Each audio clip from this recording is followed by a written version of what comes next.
Welcome back to the channel students. आज हम लोग डिस्कस करने वाले हैं पेपर को किस तरह से अटेम्प्ट किया जा सकता है और किस तरह से मैक्सिमम मार्क्स गेन किए जा सकते हैं। आज का जो हमारा प्रॉब्लम है डैट इज़, अगर आपके पास दो स्टूडेंट हैं, दोनों सेम लेवल के ऊपर हैं, उनका एजुकेशन लेवल सेम है, उनकी प्लानिंग दोनों की सेम तरह से करके चल रहे हैं, लेकिन जब एग्ज़ाम होता है तो एग्ज़ाम में आके जो दोनों स्टूडेंट्स हैं उनके दरमियान में जो मार्क्स है वो डिफरेंस होता है। डिफरेंस अब किस वजह से होता है वो चीज़ें मैं आज आपके साथ डिस्कस करूँगा। तो वीडियो शुरू करने से पहले मैं आपसे रिक्वेस्ट करूँगा कि अगर आपने हमारा चैनल अभी तक सब्सक्राइब नहीं किया तो नीचे दिए गए बटन को प्रेस करें, सब्सक्राइब करें और साथ में बेल आइकन को प्रेस करना ना भूलिएगा, हमारी हर नई आने वाली वीडियो आप तक पहुंच सके। तो चलें स्टूडेंट्स शुरू करते हैं। तो फर्स्ट आज मैं आपके बताने जा रहा हूं 5 मोस्ट इम्पॉर्टेंट थिंग्स जो टॉपर अपने पेपर को अटेम्प्ट करते हुए अपने माइंड में रख रहे होते हैं, उसको लेके चल रहे होते हैं। तो इसमें फर्स्ट इंपॉर्टेंट चीज है आपके पास माइंड मैपिंग। अब माइंड मैपिंग क्या होती है?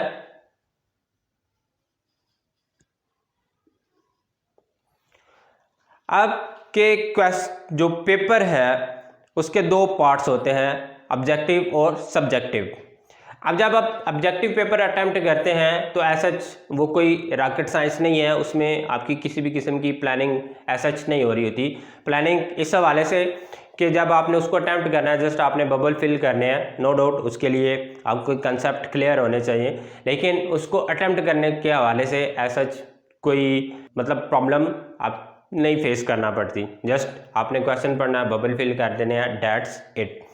अब जो क्वेश्चन अटेम्प्ट करते हुए या पेपर अटेम्प्ट करते हुए जो प्रॉब्लम आती है वो कहाँ पे आती है? जो आपका सब्जेक्टिव पोर्शन होता है वहाँ पे। अब सब्जेक्टिव पोर्शन में प्रॉब्लम कहाँ पे आपके पास आ रही होती है?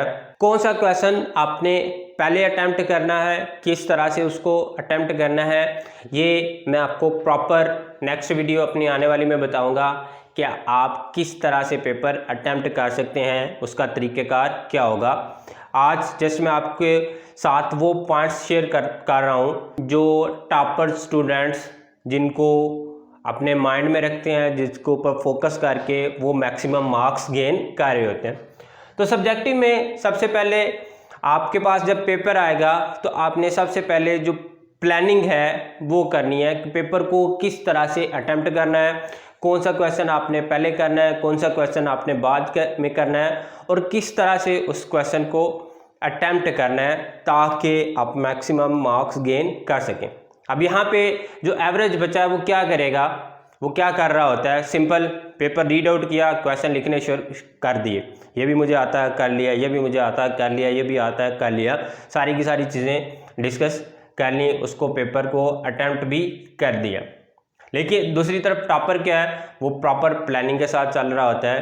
क्वेश्चन कौन सा फर्स्ट पे अटेम्प्ट करना है, सेकंड लेवल पे आके क्वेश्चन कौन सा अटेम्प्ट करना है, थर्ड पे कौन सा क्वेश्चन अटेम्प्ट करना है। तो वो तभी पॉसिबल होगा जब आप पेपर को शुरू करने से पहले प्रॉपर प्लानिंग कर रहे होंगे, तभी आप ये चीज़ कर सकते हैं। तो यहाँ पे दूसरा और मोस्ट इम्पॉर्टेंट पॉइंट जहाँ पे most of the students mistake कर रहे होते हैं, और साथ में कुछ स्टूडेंट्स ऐसे होते हैं जो अपनी तरफ से एफिशिएंसी शो कर रहे होते हैं, एफिशिएंट बन रहे होते हैं, लेकिन उस एफिशिएंसी का ऐसा उनको कोई बेनिफिट नहीं हो रहा था, उल्टा उनको नुकसान हो रहा था। तो वो आपके पास स्टूडेंट्स पॉइंट है टू द पॉइंट। मीन्स आपसे पूछा जा रहा है question what is physics, what is biology और व्हाट इज केमिस्ट्री और अकाउंटिंग, कोई भी क्वेश्चन आपसे पूछा जा रहा है। तो आप यहाँ पे स्टूडेंट्स गलती क्या कर रहे होते हैं? फिजिक्स डेफिनेशन लिख दी, एग्जांपल मेंशन कर दी, अच्छा मुझे यहाँ पे फिजिक्स की टाइप्स भी आती हैं, उसके बाद फिजिक्स अगर टाइप्स की सब टाइप्स वो भी आती हैं। तो वो क्या करते हैं, अब क्वेश्चन जस्ट कितना पूछा जा रहा है, व्हाट इज़ फिजिक्स। अब यहाँ पे डेफिनेशन आप लिखते हैं, एग्जांपल लिखते हैं, दैट्स इनफ। लेकिन स्टूडेंट्स क्या कह रहे हैं, एफिशिएंसी दिखाने के लिए, खुद को एक्शन बनाने के लिए उसकी टाइप्स भी आगे मेंशन कर रहे हैं। अब वो आपकी चीज़ रिक्वायर्ड ही नहीं है। तो जब चीज़ आपकी रिक्वायर्ड नहीं है तो एग्जामिनर कभी भी उसका आपको एज नहीं देगा। तो यहाँ पे जो इम्पॉर्टेंट चीज़ है दैट इज़ रेलिवेंसी। आप रेलिवेंट रहें, जो भी आपसे क्वेश्चन पूछा जा रहा है उसका टू द पॉइंट आंसर करें। यहाँ पे आप क्वालिटी के ऊपर फोकस करें, क्वांटिटी के ऊपर फोकस ना करें। अब टॉपर्स क्या कर रहा है, वो क्वालिटी के ऊपर ही फोकस कर रहा है, वो कभी भी क्वांटिटी की तरफ, क्वेश्चन की लेंथ की तरफ नहीं जा रहा। क्योंकि क्वेश्चन भी जो पूछा जा रहा है, एग्जामिनर भी आपसे क्या डिमांड कर रहा है, क्वालिटी डिमांड कर रहा है। उसको आपके ज़्यादा लिखने से ऐसा कोई भी फ़र्क नहीं पड़ा। आपको वो मार्क्स किस चीज़ के देगा, जो आपकी रिक्वायर्ड चीज़ है आपने वो मेंशन की हुई है अच्छे तरीके से। अब आपने बायोलॉजी की भी टाइप्स लिख दी, आपने उसकी डेफिनेशन भी लिख दी, एग्जाम्पल भी लिख दी, सारा कुछ लिख दिया, लेकिन यहाँ पे रिक्वायरमेंट ही कुछ और थी। आप डेफिनेशन लिखने के बजाय और ही कोई चीज़ें जो है वो और ही कहानियाँ लिखना शुरू कर देते हैं जो रेलिवेंट ही नहीं है। तो वो जब रेलिवेंट नहीं है तो एग्जामिनर आपको उसके मार्क्स भी नहीं देगा। उसके बाद अगर आपके पास डिफरेंस का कोई क्वेश्चन आ जाता है, जहाँ पे डिफरेंस पूछा जा रहा है, तो वो डिफरेंस का क्वेश्चन अटेम्प्ट करने का बेस्ट वे क्या है। अब स्टूडेंट्स क्या कर रहे होते हैं, लेट्स से एटम का और मॉलिक्यूल का डिफरेंस पूछा जा रहा है। तो स्टूडेंट्स क्या करते हैं, एटम को डिफाइन किया, एग्जाम्पल लिखी, उसके नीचे जो है वो मॉलिक्यूल को भी डिफाइन किया, उसकी भी एग्जाम्पल लिख दी।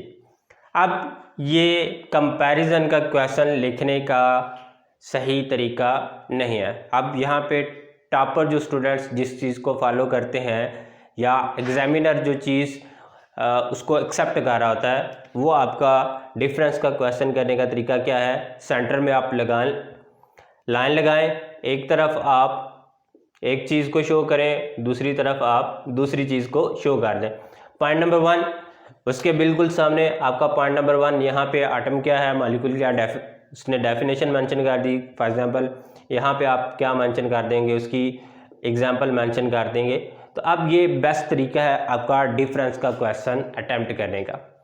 उसके बाद तीसरी चीज़ आपके पास, अगर आपसे कोई रीजनिंग क्वेश्चन पूछा जा रहा है पेपर में, तो जो भी आपने रीज़न मेंशन करनी है वो आप बोल्ड में उसको मेंशन करें। तो जब आप रीजंस बोल्ड में मेंशन करेंगे, आपसे क्वेश्चन में रीज़न पूछी जाएंगी, तो एग्जामिनर आपकी इस चीज़ को लाइक करेगा। और नो डाउट जब एग्जामिनर आपकी किसी भी चीज़ को लाइक करता है तो उसका बेनिफिट वो आपको ज़रूर देगा। तो सेकंड पॉइंट आपके पास था टू द पॉइंट, आपने क्वालिटी के ऊपर फोकस करना है, क्वांटिटी के ऊपर फोकस नहीं करना। उसके बाद थर्ड पॉइंट जो आपके पास यहाँ पे है, डायग्राम्स, और साथ में अगर आपके पास कोई ग्राफ्स वगैरह हैं तो। अब अक्सर स्टूडेंट यहाँ पे क्या कर रहे हैं, वो अपनी प्रॉपर प्रिपरेशन कर रहे हैं पेपर के हवाले से, लेकिन उनका एज सच डायग्राम्स या ग्राफ्स के ऊपर फोकस नहीं होता। अब जहाँ पे भी आपकी जो डायग्राम है वो किसी भी क्वेश्चन के साथ आपकी रिलेट कर रही है, वहाँ पे आपकी डायग्राम बनती है, तो वहाँ पे आप उस डायग्राम को ज़रूर मेंशन करें। अब स्टूडेंट्स क्या हैं, अक्सर वो डायग्राम के ऊपर फोकस नहीं कर रहे होते या ग्राफ्स के ऊपर फोकस नहीं कर रहे होते, और पेपर में अगर क्वेश्चन आ जाता है तो एक तरफ उनके माइंड में कुछ ना कुछ डायग्राम्स तो होती है, लेकिन प्रॉपर प्रैक्टिस ना होने की वजह से वो डायग्राम को प्रॉपरली जो है वो पेपर में मेंशन नहीं कर पाते।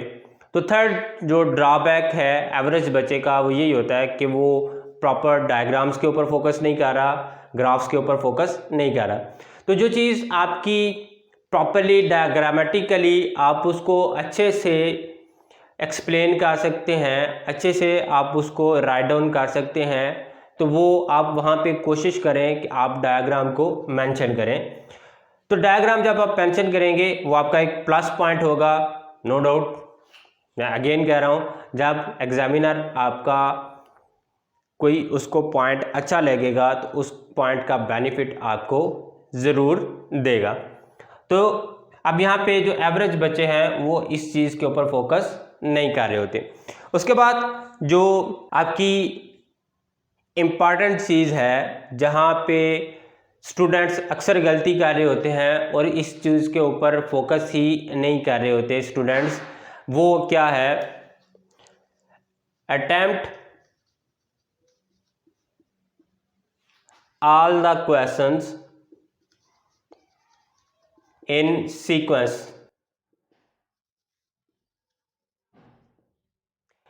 अब यहाँ पे क्या है, स्टूडेंट्स क्वेश्चन उसको आता है, पेपर देखा, ये भी क्वेश्चन आता है, लिखना शुरू कर दिया, ये भी आता है, लिखना शुरू कर दिया, ये भी आता है, लिखना शुरू कर दिया। अब वहाँ पे क्या है, स्टूडेंट्स को अच्छे से क्वेश्चन नंबर पहले 5 पार्ट आता है, 5 पार्ट मेंशन कर दिया, फिर देखा जी मुझे पार्ट नंबर 2 अच्छा आता है, पार्ट नंबर 2 मेंशन कर दिया, फिर क्वेश्चन को देखा, मुझे क्वेश्चन नंबर जो पार्ट नंबर 7 है वो अच्छे से आता है, वो मेंशन कर दिया। अब यहाँ पे जब आप इस सीक्वेंस को फॉलो करते हैं तो यहाँ पे एग्जामिनर आपका डिस्टर्ब हो रहा है। अब एग्जामिनर जो पेपर चेकर हैं वो अपने पैसे बना रहे होते हैं। तो अब यहाँ पे क्या है, जब आप इस तरह से मेंशन करेंगे, एग्जामिनर आपका उसको बार बार देखना पड़ेगा जी क्वेश्चन नंबर 5 पार्ट नंबर 5 क्या है, पार्ट नंबर 3 क्या है, पार्ट नंबर 2 क्या है, तो वो डिस्टर्ब होगा। और जब वो डिस्टर्ब होगा, उसको बार बार इधर उधर होना पड़ेगा, तो वो आपके मार्क्स डिडक्ट करेगा। और इसके उल्ट जो आपके टॉपर्स बच्चे हैं वो क्या कर रहे होते हैं, वो प्रॉपर सीक्वेंस को फॉलो कर रहे होते हैं। अब प्रॉपर सीक्वेंस को फॉलो करने का बेनिफिट उनको क्या मिलेगा, जब आपका एग्जामिनर डिस्टर्ब नहीं होगा, स्टूडेंट्स ने प्रॉपर सीक्वेंस के साथ पेपर अटेम्प्ट किया, क्वेश्चन नंबर 1 उसको आता था, पार्ट नंबर 1 वो मेंशन कर दिया, 2 मेंशन किया, 3 मेंशन कर दिया, अब वो प्रॉपर सीक्वेंस में जाएगा। अब क्वेश्चन पेपर एग्जामिनर के सामने पड़ा है, पार्ट नंबर 1 देखा, ये है, चेक, मार्क्स आपको दे दिए। दूसरा पार्ट चेक किया, अब उसको बार बार पेपर को, क्वेश्चन पेपर को शफल नहीं करना पड़ा। तो जब उसको आसानी मिल रही है तो उसका बेनिफिट आपको वो प्रोवाइड करेगा। तो ये पॉइंट वो पॉइंट है जहाँ पे अक्सर बच्चे गलती कर रहे होते हैं। क्या वो इस चीज़ को तो देख रहे होते हैं, मुझे क्वेश्चन ये भी आता है, ये भी आता है, ये भी आता है, लेकिन जब वो सीक्वेंस वाइज चलते हैं तो वहाँ पे जाके डिस्टर्बेंस क्रिएट होती है। इससे भी ज़्यादा important cheese that is don't skip any question.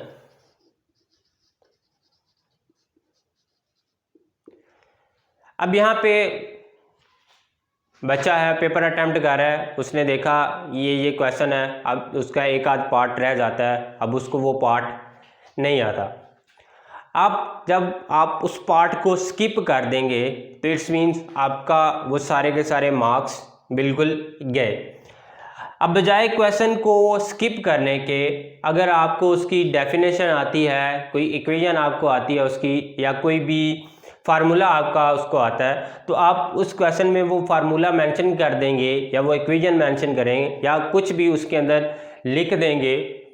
No doubt वो रेलिवेंट होना चाहिए, टू द पॉइंट होना चाहिए, लेकिन ओवरऑल अगर वो सारी की सारी चीज़ें आपको नहीं आती, आप कुछ ना कुछ मेंशन करेंगे, तो बजाय ज़ीरो मिलने के आपको कुछ ना कुछ उसका बेनिफिट मिल जाएगा। एक आध 2 मार्क्स जितना भी है, अगर वो लॉन्ग पोर्शन है आपका, एक आध नंबर आपको उसका ज़रूर मिल जाएगा।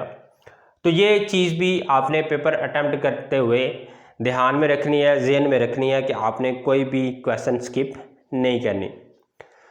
और सिक्स्थ और मोस्ट इम्पॉर्टेंट चीज़ जो बच्चे यहाँ पे भी मिस्टेक कर रहे होते हैं, that is don't attempt extra questions. अब स्टूडेंट्स यहाँ पे क्या कर रहे होते हैं, पार्ट नंबर 1 देखा, सारे के सारे क्वेश्चन आते हैं। अब उधर आपकी क्वेश्चन में रिक्वायरमेंट है 5 क्वेश्चंस की। अब स्टूडेंट्स यहाँ पे मिस्टेक क्या कर रहा होता है, उसको अगर 7 पॉइंट्स हैं या 8 क्वेश्चंस पूछे गए हैं उसमें से आपने 5 अटेम्प्ट करने हैं, तो स्टूडेंट्स क्या करेगा, मुझे ये पार्ट भी आता है, ये भी आता है, ये भी आता है, वो क्या करना शुरू कर देता है, एक्स्ट्रा क्वेश्चन अटेम्प्ट करना शुरू कर देता है। अब इसका एक जो ड्रॉबैक है वो क्या है, आपका टाइम कंज्यूम हो रहा है। रिक्वायरमेंट आपकी क्या है, 5 क्वेश्चन। आप यहाँ पे कोशिश करें जस्ट वही 5 क्वेश्चंस या वही 5 पार्ट्स आप अटेम्प्ट करें जो आपको अच्छे से आते हैं। एक्स्ट्रा की तरफ जाएंगे तो एक तरफ आपका टाइम कंज्यूम हो रहा है, दूसरी तरफ उसका ऐसा आपको कोई भी बेनिफिट नहीं मिलने वाला। पेपर सेटर या पेपर चेकर जो है वो जो रिक्वायरमेंट है आपकी, जस्ट वही क्वेश्चन आपके चेक करेगा। बाकी जो एक्स्ट्रा क्वेश्चन है वो अगर चेक होते भी हैं तो ऐसा आपको उसका कोई बेनिफिट नहीं हो रहा। तो बजाय अपना टाइम कंज्यूम करने के, एक्स्ट्रा क्वेश्चन अटैम्प्ट करने के, अगर आप एक्स्ट्रा क्वेश्चन अटैम्प्ट नहीं करते, आपका पेपर जो है वो कुछ टाइम पहले अगर आप अटैम्प्ट कर लेते हैं तो एक्स्ट्रा क्वेश्चन अटैम्प्ट करने से बेटर है आप क्वेश्चन को दोबारा से या पूरे का पूरा जो पेपर है उसको एक दफ़ा गो थ्रू कर लें कि कहीं पे आपने कोई मिस्टेक तो नहीं कर दी, कहीं पे कोई चीज़ आपकी रह तो नहीं गई। जब आप दोबारा से अपना पेपर उसको रीड आउट कर लेंगे, सरसरी से आप उसको देख लेंगे, तो आपकी जो चीज़ अगर कोई स्किप है तो वो चीज़ भी आप उसको कवर अप कर देंगे बजाय एक्स्ट्रा क्वेश्चन अटैम्प्ट करने के। तो स्टूडेंट्स ये कुछ चीज़ें थी आज जो मैंने आपके साथ डिस्कस की। जो टॉपर जो बच्चे हैं जो अच्छे मार्क्स गेन करने में कामयाब हो जाते हैं वो इन चीज़ों को फोकस कर रहे होते हैं। वो जब पेपर अटेम्प्ट करने बैठते हैं तो वो प्रॉपर प्लानिंग के साथ अपना पेपर जो है उसको अटेम्प्ट करते हैं। और जब भी आप कोई भी काम प्लानिंग के साथ करते हैं तो नो डाउट जब उसका रिज़ल्ट आपको मिलता है तो उसका रिज़ल्ट आपको अच्छा ही मिल रहा होता है। तो यहाँ पे ये जो डिफरेंस है ये मेन डिफरेंस है, एक टॉपर बच्चा जो पेपर कर रहा होता है और एक एवरेज पेपर जो अटेम्प्ट किया जा रहा था। नो डाउट आप उसको एजुकेशन वाइज कह सकते हैं कि वो भी अच्छा है, लेकिन पेपर अटेम्प्ट करते हुए वो उन चीज़ों को फोकस नहीं कर रहा होता। तो स्टूडेंट्स ये था आज का हमारा सेशन जिसमें मैंने आपको बताया किस तरह से आप पेपर को अटेम्प्ट कर सकते हैं। इंशाल्लाह अपनी नेक्स्ट आने वाली वीडियो में मैं आपको प्रॉपर अटेम्प्ट करके बताऊंगा कि किस तरह से आप सब्जेक्ट वाइज पेपर जो है उसको अटेम्प्ट कर सकते हैं और उसका सबसे बेस्ट वे क्या है जिससे आप मैक्सिमम मार्क्स गेन कर सकते हैं। एट द एंड अगर आपको आज की हमारी वीडियो अच्छी लगी तो प्लीज़ इसको लाइक, सब्सक्राइब और शेयर करना ना भूलिएगा। Thank you.